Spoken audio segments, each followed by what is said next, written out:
Với trái này nhiêu ký, nó bự mà nó nặng. Giờ phải cắt ra này, xem nó có trong nó đỏ nha.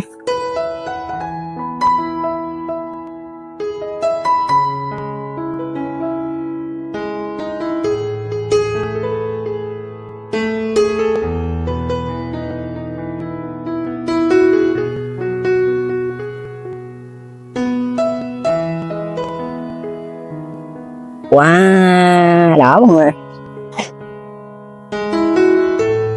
Đã chưa? Này chỉ muối thôi mà. Tôi sợ ăn hết mà cắt nữa không nha.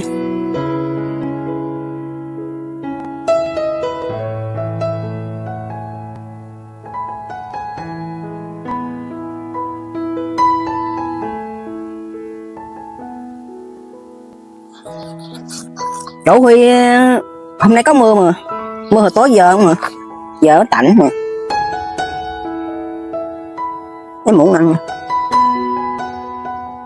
Mời người nha, ăn háo thôi nha.